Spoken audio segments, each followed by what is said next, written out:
शांति आज साकार महावाक्य 3/6/2024 मधुर संतान माने विश्वर मालिक करुथिबा बाबा को बड़ आग्रहर सहित मने पकाओ। मने पकाइबा द्वारा ही तुमे सत्व प्रधान हेब। प्रश्न क्यों गोटे कथा पर पूरा ध्यान रहिले बुद्धिर द्वार खोली जीव। उत्तर पाठ पढ़ा उपरे। तुमको भगवान पाठ पढ़ाउछंती सेथिपाई केबे भी पाठ पढ़ा बंद हेबा उचित नुहे। जेते दिन पर्यंत जीवित रहिथिबो सेते दिन पर्यंत ज्ञान अमृत पान करिबाको हेबो। पाठ पढ़ा उपरे पूरा पूरा ध्यान देबाको हेबो। केबे भी अनुपस्थित हेबा उचित नुहे। जेपरि भी हेउ मुरली को खोजी खोजी पढ़िबा दरकार। मुरली रे प्रतिदिन नुआ नुआ ज्ञानर पॉइंट सब आसुची जहा द्वारा तुमर बुद्धिर द्वार खोली जीव। ओम शांति। शिव भगवान वा शालग्राम मानक प्रति शिव भगवान वा सारा कल्परे थरे मात्र होइथाए एकथा केवल तुमे ही जानिछ आउ केही जानि नाहंती। मनुष्य रचयिता एवं रचनार आदि मध्य अंत को बिल्कुल जानि नाहंती। तुमे पिला माने जानिछ जे एहा हेउची ज्ञान यज्ञ। एहार स्थापना रे विघ्न त पड़िबो ही पड़िबो। बाबा बुझाउछंती एही पुराना दुनिया रे तुमे जहा किछि भी देखुछ ए सब स्वाहा होई जिवो। तेनु सेथिरे ममता रखिबा उचित नुहे। बाबा आसी नुआ दुनिया पाई पाठ पढ़ाउछंती। एहा हेउछि पुरुषोत्तम संगम जुग। विकारी दुनिया और निर्विकारी दुनियार संगम। वर्तमान विकारी दुनिया निर्विकारी दुनिया रे परिवर्तन हेउछि। नुआ दुनिया को निर्विकारी दुनिया कहा जाए। सेठारे आदि सनातन देवी देवता धर्म थिला। पिलामाने जानुछंती ए सब विचार योग्य पॉइंट। बाबा दिन राति कहउछंती पिलामाने मु तुमको एबे अति गुह्य रहस्य कथा सुनाउछि। जे पर्यंत बाबा अछंती पाठ पढ़ा जारी रहिबो। तापरे पुणी पाठ पढ़ा बंद होई जिवो। ए सब कथा तुममानक व्यतीत अन्य केही जानि नाहंती। बापदादा जानिछंती तुममानक भितरे समस्ते क्रमान्वୟରେ अछंती। अनेक संतान मानकर अधगति मध्य होई जाउछि। केते कष्ट सहिबाको पडुछि। एमिति भी नुहे जे समस्ते चिरकाल पाई पवित्र होई पारिबे। पवित्र रहुनांती पुणी दंड भोग करिबाको पडुछि। तेबे जेउ माने सम्मानर सह उत्तीर्ण होई थांती सेही माने ही माळर दाना होई थांती। अन्य माने प्रजा होई थांती। ए सब बहुत बुझिबा कथा। तुमे कहा को मध्य बुझाइले से माने कण सहजरे बुझी जाउछंती कि बुझिबा पाई समय लागुछि। बाबा जे बड़ी भल भाबरे बुझाई पारिबे तुमे सेही बड़ी बुझाई पारिबो नाही। बाबांक पाखको रिपोर्ट आसुछि। बाबा से मानकु जानिछंती अमुक विकारग्रस्त हेला अमुक करिला किंतु बाबा तो से मानकर नाम कहिबे नाही। जदि नाम कहीदेवे तेबे सेमानक सहित केही कथा हेबा पाई पसंद करिवे नाही। समस्ते घृणा दृष्टि रे देखिबे भल पाइबे नाही। तेनु सेमाने करिथिबा समस्त रोजगार माटी रे मिसी जाई थाए। जे एभली धक्का खाइछंती से निजे जानि थांती बाबा जानि थांती। ए सब बहुत गुप्त कथा। तुमे माने कहुछ अमुक देखा हेले तांको भल भाबरे बुझाउछि से सेबारे सहयोगी होई पारिबे। किंतु सी जदि सम्मुखरे थिबे ना मनेकर तुमे राज्यपाल को भल भाबरे बुझाइल किंतु से कौन कहा को बुझाई पारिबे कि से कहा को बुझाइले मध्य केही मानिबे नाही। जे बुझिबा लोक सी बुझिबो अन्य को कौन बुझाई पारिबो कि तुमे माने अन्य मान को बुझाउछ जे एहा कंटार जंगल एहा को आमे मंगलमय अर्थात फुलर बगीचा करूछु। मंगलम भगवान विष्णु कही थांती ना एही श्लोक आदि सब भक्ति मार्गर। मंगल तो विष्णु का राज्य शासन काल रे होई थाए। विष्णु अवतरण मध्य दर्शाइछंती। बाबा ए सब देखुछंती अनुभवी अटंती। सबु धर्मावलंबी मानकु भल भाबरे जानिछंती। बाबा जहांक शरीर रे आसीबे तांकर व्यक्तित्व मध्य सेही बळी होइथिबा दरकार। तेणु बाबा कहउछंती बहु जन्मर अंतिम जन्म रे बहुत अनुभवी रथरे मु प्रवेश करुछि। बाबा मध्य बहुत साधारण व्यक्तित्वर अर्थ एहा नुहे जे राजा महाराजा होइथिबे। ब्रह्मा बाबा बहुत अनुभवी अटंती। मु तांक शरीर रे बहु जन्मर अंतिम जन्म रे प्रवेश करुछि। ତୁମକୁ ବୁଝାଇବାକୁ ହେବ ଯେ ରାଜଧାନୀ ସ୍ଥାପନା ହେଉଛି, ମାଳା ମଧ୍ୟ ତିଆରି ହେଉଛି। ଏସବୁ କଥା କେହି ଗୋଟିଏ ଦିନରେ ତ ବୁଝିଯିବେ ନାହିଁ। ତେବେ ଅବିନାଶୀ ପିତା ହିଁ ଅବିନାଶୀ ସମ୍ପତ୍ତି ଦେଇପାରିବେ। ଭଗବାନ ନିଜେ ଆସି ବୁଝାଉଛନ୍ତି, ତଥାପି ମଧ୍ୟ ବହୁତ ମୁସ୍କିଲରେ କେହି କେହି ପବିତ୍ର ରହୁଛନ୍ତି। ସବୁ କଥାକୁ ବୁଝିବା ପାଇଁ ମଧ୍ୟ ସମୟ ଦରକାର।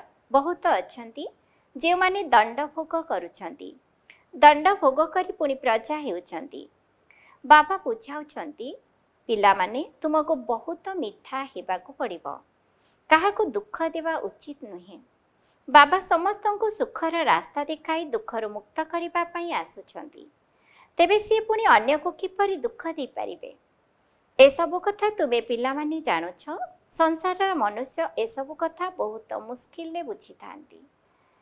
ତେବେ ତୁମକୁ ମିତ୍ର ସମ୍ବନ୍ଧୀମାନଙ୍କ ଠାରୁ ମମତା ତୁଟାଇବାକୁ ହେବ। ଘରେ ନିମିତ୍ତ ଭାବି ରହିବାକୁ ହେବ। ବୁଦ୍ଧିରେ ତ ଏକଥା ରହିଛି ଯେ ସାରା ଦୁନିଆ ଏବେ ବିନାଶ ହେବାକୁ ଯାଉଛି, କିନ୍ତୁ ଏହି ବିଚାର ମଧ୍ୟ କାହା ଭିତରେ ଆସୁନାହିଁ। ଅନନ୍ୟ ସନ୍ତାନମାନେ ହିଁ ଏହି କଥାକୁ ବୁଝୁଛନ୍ତି ଏବଂ ଶିଖିବାର ପୁରୁଷାର୍ଥ କରୁଛନ୍ତି। ବହୁତ ଫେଲ୍ ମଧ୍ୟ ହୋଇଯାଉଛନ୍ତି। ମାୟାର ବହୁତ ଚକ୍କର ଚାଲୁଛି। ମାୟା ବଡ଼ ବଳବାନ, କିନ୍ତୁ ଏକଥା ଅନ୍ୟ କାହାକୁ ବୁଝାଇ ପାରିବ କି? ତୁମ ପାଖକୁ ଆସୁଛନ୍ତି ଏବଂ ଜାଣିବା ପାଇଁ ଚାହୁଁଛନ୍ତି ଏଠାରେ କ'ଣ ହେଉଛି, ଏତେ ରିପୋର୍ଟ କାହିଁକି ଆସୁଛି। ଏବେ ଏହି ଲୋକମାନଙ୍କର ତ ବଦଳି ହୋଇଯାଉଛି। ପୁଣି ଜଣ ଜଣଙ୍କୁ ବସି ବୁଝାଇବାକୁ ପଡ଼ିବ। ସେମାନେ ବୁଝିବା ପରେ କହୁଛନ୍ତି, ଏହା ତ ବହୁତ ଭଲ ସଂସ୍ଥା।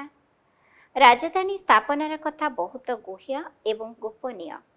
ପିଲାମାନଙ୍କୁ ଅବିନାଶୀ ପିତା ମିଳିଛନ୍ତି, ତେଣୁ କେତେ ହର୍ଷିତ ରହିବା ଦରକାର।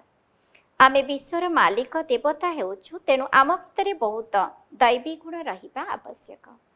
ଲକ୍ଷ୍ୟ ଉଦ୍ଦେଶ୍ୟ ମଧ୍ୟ ସମ୍ମୁଖରେ ରହିଛି। ଇଏ ନୂଆ ଦୁନିଆର ମାଲିକ, ଏକଥା କେବଳ ତୁମେମାନେ ଜାଣିଛ। ଆମେ ରାଜଯୋଗରୁ ପାଠ ପଢ଼ୁଛୁ ଏବଂ ଅବିନାଶୀ ଜ୍ଞାନସାଗର ପିତା ଆମମାନଙ୍କୁ ପାଠ ପଢ଼ାଉଛନ୍ତି। ଅମରପୁରୀ ଅଥବା ସ୍ୱର୍ଗକୁ ନେଇଯିବା ପାଇଁ ଆମକୁ ଏହି ଜ୍ଞାନ ପ୍ରାପ୍ତ ହେଉଛି। ତେବେ ଯିଏ କଳ୍ପ ପୂର୍ବରୁ ରାଜ୍ୟ ନେଇଥିଲେ ସେଇମାନେ ହିଁ ଆସିବେ। କଳ୍ପ ପୂର୍ବ ଭଳି ଆମେ ଆମର ରାଜଧାନୀ ସ୍ଥାପନ କରୁଛୁ। କ୍ରମାନୁଯାୟୀ ମାଳା ତିଆରି ହେଉଛି। ଯେପରି ସ୍କୁଲରେ ଭଲ ପଢ଼ୁଥିବା ଛାତ୍ରକୁ ବୃତ୍ତି ମିଳିଥାଏ, ତାହା ତ ବିନାଶୀ ଦୁନିଆର କଥା। ତୁମମାନଙ୍କୁ ଅବିନାଶୀ ଜ୍ଞାନ ମିଳୁଛି। ଯିଏ ବାବାଙ୍କର ସହଯୋଗୀ ହେବେ ସିଏ ହିଁ ଉଚ୍ଚପଦ ପାଇବେ। ବାସ୍ତବରେ ସାହାଯ୍ୟ ତ ନିଜକୁ ହିଁ କରୁଛ। ତୁମକୁ ପବିତ୍ର ହେବାକୁ ପଡ଼ିବ। ସତୋପ୍ରଧାନ ଥିଲେ, ଏବେ ପୁଣି ସତୋପ୍ରଧାନ ନିଶ୍ଚିତ ଭାବରେ ହେବାକୁ ପଡ଼ିବ। ସେଥିପାଇଁ ବାବାଙ୍କୁ ମନେ ପକାଇବାକୁ ହେବ। ତୁମେ ଉଠିବା, ବସିବା, ଚାଲିବା, ବୁଲିବା ସମୟରେ ମଧ୍ୟ ବାବାଙ୍କୁ ମନେ ପକାଇ ପାରିବ। ଯେଉଁ ପିତା ଆମକୁ ବିଶ୍ୱର ମାଲିକ କରୁଛନ୍ତି ତାଙ୍କୁ ବହୁତ ଶ୍ରଦ୍ଧାର ସହିତ ମନେ ପକାଇବା ଉଚିତ। କିନ୍ତୁ ମାୟା କାହାକୁ ମଧ୍ୟ ଛାଡ଼ୁନାହିଁ। ପିଲାମାନେ ଅନେକ ପ୍ରକାରର ରିପୋର୍ଟସ୍ ଲେଖୁଛନ୍ତି। ବାବା ଆମକୁ ମାୟାର ଅନେକ ବିକଳ୍ପ ଆସୁଛି। ବାବା କହୁଛନ୍ତି, ଏହା ହେଉଛି ଯୁଦ୍ଧକ୍ଷେତ୍ର। ତୁମକୁ 5 ବିକାର ଉପରେ ବିଜୟ ପ୍ରାପ୍ତ କରିବାକୁ ହେବ। ତୁମେମାନେ ମଧ୍ୟ ଜାଣୁଛ, ବାବାଙ୍କୁ ମନେ ପକାଇବା ଦ୍ୱାରା ଆମେ ସତୋପ୍ରଧାନ ହେଉଛୁ। ବାବା ଆସି ବୁଝାଉଛନ୍ତି, ଭକ୍ତି ମାର୍ଗର କୌଣସି ମନୁଷ୍ୟ ଏକଥା ଜାଣିନାହାନ୍ତି। ଏହା ତ ପାଠ ପଢ଼ା। ବାବା କହୁଛନ୍ତି, ତୁମେ ପବିତ୍ର କିପରି ହେବ? ତୁମେ ପବିତ୍ର ଥିଲ, ପୁଣି ହେବାକୁ ହିଁ ପଡ଼ିବ। ଦେବତାମାନେ ପବିତ୍ର ଅଟନ୍ତି ନା? ପିଲାମାନେ ଜାଣିଛନ୍ତି, ଆମେମାନେ ଛାତ୍ର, ଏବେ ପାଠ ପଢ଼ୁଛୁ। ଭବିଷ୍ୟତରେ ଆମେ ପୁଣି ସୂର୍ଯ୍ୟବଂଶୀ ରାଜ୍ୟରେ ଆସିବୁ। ସେଥିପାଇଁ ଭଲ ଭାବେ ପୁରୁଷାର୍ଥ କରିବାକୁ ପଡ଼ିବ। ସବୁକିଛି ନମ୍ବର ଉପରେ ନିର୍ଭର କରୁଛି। ଯୁଦ୍ଧକ୍ଷେତ୍ରରେ ପରାଜୟ ହେଲେ ଚନ୍ଦ୍ରବଂଶରେ ଆସିବ। ସେମାନେ ପୁଣି ଯୁଦ୍ଧର ନାମ ଶୁଣି ଧନୁତୀର ଇତ୍ୟାଦି ଦେଖାଇଛନ୍ତି। ତେବେ ତାହା କ'ଣ ବାହୁବଳର ଲଢ଼ାଇ ଥିଲା କି? ଯେଉଁମାନେ କି ତୀର କମାଣ ଆଦି ପ୍ରୟୋଗ କରିଥିବେ? ବାସ୍ତବରେ ଏଭଳି କୌଣସି କଥା ନାହିଁ। ପୂର୍ବରୁ ତ ଧନୁତୀରରେ ଯୁଦ୍ଧ ଚାଲୁଥିଲା। ବର୍ତ୍ତମାନ ମଧ୍ୟ ତାହାର ପ୍ରମାଣ ରହିଛି। କେହି କେହି ଧନୁର୍ଦ୍ଧାରୀ ବହୁତ ହୁସିଆର ହୋଇଥାନ୍ତି। ଏହି ଜ୍ଞାନରେ ଲଢ଼େଇ ଆଦିର କୌଣସି କଥା ନାହିଁ। ତୁମେ ଜାଣିଛ, ଶିବ ବାବା ଜ୍ଞାନର ସାଗର, ଯାହାଙ୍କଠାରୁ ଆମେ ଏହି ପଦ ପ୍ରାପ୍ତ କରୁଛୁ। ଏବେ ବାବା କହୁଛନ୍ତି, ଦେହ ସହିତ ଦେହର ସମସ୍ତ ସମ୍ବନ୍ଧୀଙ୍କ ଠାରୁ ମମତ୍ୱ ତୁଟାଇ ଦିଅ। ଏସବୁ ପୁରୁଣା ଦୁନିଆର ପସନ୍ଦ। ନୂଆ ଦୁନିଆ ସୁନାର ଭାରତ ଥିଲା, ତାର ନାମ କେତେ ପ୍ରସିଦ୍ଧ ଥିଲା। ପ୍ରାଚୀନ ଯୋଗ କେବେ ଏବଂ କିଏ ଶିଖାଇଥିଲେ ଏକଥା କାହାକୁ ଜଣା ନାହିଁ। ଯେ ପର୍ଯ୍ୟନ୍ତ ବାବା ଆସି ବୁଝାଇ ନାହାନ୍ତି ସେ ପର୍ଯ୍ୟନ୍ତ କେହି ଜାଣିପାରିବେ ନାହିଁ। ଏହା ହେଉଛି ନୂଆ କଥା। କଳ୍ପ କଳ୍ପ ଯାହା ହେଉଛି ପୁଣି ତାହାର ପୁନରାବୃତ୍ତି ହେବ, ସେଥିରେ କୌଣସି ଅନ୍ତର ପଡ଼ିବ ନାହିଁ।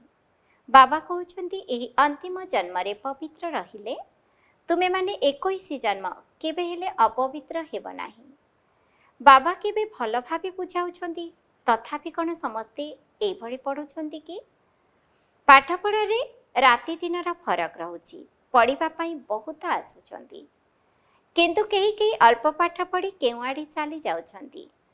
ଯିଏ ଭଲ ଭାବରେ ବୁଝୁଛନ୍ତି ସେମାନେ ନିଜର ଅନୁଭବ ମଧ୍ୟ ଶୁଣାଉଛନ୍ତି ଯେ ଆମେ କିଭଳି ଆସିଲୁ ଏବଂ ପବିତ୍ରତାର ପ୍ରତିଜ୍ଞା ନେଲୁ। ବାବା କହୁଛନ୍ତି ପବିତ୍ରତାର ପ୍ରତିଜ୍ଞା କରି ପୁଣି ଯଦି ପତିତ ହେଲ ତେବେ କରିଥିବା ରୋଜଗାର ସମାପ୍ତ ହୋଇଯିବ। ପୁଣି ଅନ୍ତର୍ମନରେ ପଶ୍ଚାତାପ ହେବ। କାହାକୁ ମଧ୍ୟ କହିପାରିବ ନାହିଁ ଯେ ବାବାଙ୍କୁ ମନେ ପକାଅ। ମୁଖ୍ୟ କଥା ବିକାରକୁ ନେଇ ପଚାରୁଛନ୍ତି ତୁମେମାନେ ଏହି ପାଠ ନିୟମିତ ପଢ଼ିବା ଦରକାର। ବାବା କହୁଛନ୍ତି ମୁଁ ତୁମକୁ ନୂଆ ନୂଆ କଥା ଶୁଣାଉଛି। ତୁମେମାନେ ବିଦ୍ୟାର୍ଥୀ, ତୁମକୁ ଭଗବାନ ପାଠ ପଢ଼ାଉଛନ୍ତି, ତୁମେ ଭଗବାନଙ୍କର ଛାତ୍ର। ଏଭଳି ଶ୍ରେଷ୍ଠ ପାଠପଢ଼ାକୁ ଦିନେ ହେଲେ ମଧ୍ୟ ବନ୍ଦ କରିବା ଉଚିତ ନୁହେଁ। ଯଦି ଦିନେ ମଧ୍ୟ ମୁରଲି ନ ଶୁଣିବ ତେବେ ରେଜିଷ୍ଟରର ଅନୁପସ୍ଥିତି ଲେଖା ହେବ। ଭଲ ଭଲ ମହାରଥୀମାନେ ମଧ୍ୟ ମଝିରେ ମଝିରେ ମୁରଲି ଶୁଣିବା ବନ୍ଦ କରି ଦେଉଛନ୍ତି। ସେମାନେ ଭାବୁଛନ୍ତି ଆମେ ତ ସବୁକିଛି ଜାଣିଛୁ, ମୁରଲି ନ ପଢ଼ିଲେ କ'ଣ ହେଲା। ଏହାଦ୍ୱାରା ଉପସ୍ଥାନ ଖାତାରେ ଅନୁପସ୍ଥିତ ଲେଖା ହେବ ଏବଂ ଫେଲ୍ ହୋଇଯିବ। ବାବା ସ୍ୱୟଂ କହୁଛନ୍ତି ପ୍ରତିଦିନ ଏଇଭଳି ଭଲ ଭଲ ପଏଣ୍ଟ ଶୁଣାଉଛି ଯାହା ସମୟ ଅନୁସାରେ ତୁମକୁ ବୁଝାଇବାରେ କାମରେ ଆସିବ। ଯଦି ନ ଶୁଣିବ ତେବେ କାମରେ କିପରି ଲଗାଇବ? ଯେପର୍ଯ୍ୟନ୍ତ ବଞ୍ଚିଛ ଜ୍ଞାନାମୃତ ପାନ କରି ଶିକ୍ଷାକୁ ଧାରଣ କରିବାକୁ ହେବ। କେବେ ହେଲେ ଅନୁପସ୍ଥିତ ରହିବା ଉଚିତ ନୁହେଁ। ଯେଉଁଠାରୁ ହେଲେ ବି ମୁରଲି ଆଣି ନିଶ୍ଚିତ ରୂପେ ପଢ଼ିବା ଉଚିତ। ନିଜ ଭିତରେ ଅହଙ୍କାର ରହିବା ଉଚିତ ନୁହେଁ। ଭଗବାନ ପିତା ପାଠ ପଢ଼ାଉଛନ୍ତି, ସେଥିରେ ତ ଗୋଟିଏ ଦିନ ମଧ୍ୟ ଅନୁପସ୍ଥିତ ରହିବା ଉଚିତ ନୁହେଁ। ଏଭଳି ପଏଣ୍ଟ ମିଳୁଛି ଯାହା ତୁମର ବା ଅନ୍ୟ କାହାର ବୁଦ୍ଧିର କବାଟ ଖୋଲି ଦେଇପାରିବ। ଆତ୍ମା କ'ଣ, ପରମାତ୍ମା କିଏ, ଏଠାରେ କିଭଳି ଅଭିନୟ ଚାଲିଛି ଏସବୁ ବୁଝିବା ପାଇଁ ସମୟ ଦରକାର। ଅନ୍ତିମ ସମୟରେ କେବଳ ଏତିକି ମନେ ରହିବ ଯେ ନିଜକୁ ଆତ୍ମା ଭାବି ବାବାଙ୍କୁ ମନେ ପକାଅ। କିନ୍ତୁ ଏବେ ବୁଝାଇବାକୁ ପଡ଼ୁଛି ବାବାଙ୍କୁ ମନେ ପକାଇ ଘରକୁ ଫେରିବାକୁ ହେବ। ଏହା ହିଁ ଅନ୍ତିମ ସମୟର ସ୍ଥିତି ହେବ। ଯୋଗ ଦ୍ୱାରା ହିଁ ତୁମେ ପବିତ୍ର ହେଉଛ। କେତେ ଦୂର ପବିତ୍ର ହୋଇଛ ଏହା ତ ତୁମେମାନେ ନିଜେ ହିଁ ଜାଣିପାରୁଛ। ଅପବିତ୍ର ଆତ୍ମାକୁ ନିଶ୍ଚିତ ରୂପେ କମ୍ ଶକ୍ତି ମିଳିବ। ମୁଖ୍ୟ ଅଷ୍ଟରତ୍ନ ହିଁ ସମ୍ମାନର ସହ ଉତ୍ତୀର୍ଣ୍ଣ ହେବେ। ସେମାନେ ଆଦୌ ଦଣ୍ଡ ଭୋଗ କରନ୍ତି ନାହିଁ। ଏହା ବଡ଼ ସୂକ୍ଷ୍ମ କଥା। ଏହା କେତେ ଶ୍ରେଷ୍ଠ ପାଠ ପଢ଼ା। ସ୍ୱପ୍ନରେ ମଧ୍ୟ ଭାବିନଥିବ ଯେ ଆମେ ଦେବତା ହୋଇପାରିବୁ। ବାବାଙ୍କୁ ମନେ ପକାଇବା ଦ୍ୱାରା ତୁମେ ପଦମାପଦମ ଭାଗ୍ୟଶାଳୀ ହେଉଛ। ଏହି ଜ୍ଞାନରତ୍ନର ଧନ୍ଦା ତୁଳନାରେ ସେ ଧନ୍ଦା ଆଦି କିଛି ବି ନୁହେଁ। କୌଣସି ବି ଜିନିଷ କାମରେ ଆସିବ ନାହିଁ, ତଥାପି ସେସବୁ କରିବାକୁ ପଡ଼ିବ। ମନରେ ଏକଥା କେବେ ହେଲେ ଆସିବା ଉଚିତ ନୁହେଁ ଯେ ଆମେ ଶିବ ବାବାଙ୍କୁ ଦେଉଛୁ। ତୁମେମାନେ ତ ପଦ୍ମାପଦମ ପତି ହେଉଛ। ଦେଉଛୁ ବୋଲି ସଂକଳ୍ପ ଆସିଲେ ପ୍ରାପ୍ତି କମ୍ ହୋଇଯିବ। ମନୁଷ୍ୟ ନେବା ପାଇଁ ହିଁ ଈଶ୍ୱର ଅର୍ଥେ ଦାନ ପୂର୍ଣ୍ଣ କରିଥାନ୍ତି। ତେବେ ତାକୁ ଦେଉଛ ବୋଲି କୁହାଯିବ କି? ଭଗବାନ ତ ଦାତା ଅଟନ୍ତି। ପରବର୍ତ୍ତୀ ଜନ୍ମରେ କେତେ ଗୁଣା କରିଦେଉଛନ୍ତି। ଏହା ମଧ୍ୟ ଡ୍ରାମାରେ ନିର୍ଦ୍ଧାର୍ଯ୍ୟ ଅଛି। ଭକ୍ତି ମାର୍ଗରେ ଅଳ୍ପ କାଳର ସୁଖ ମିଳିଥାଏ।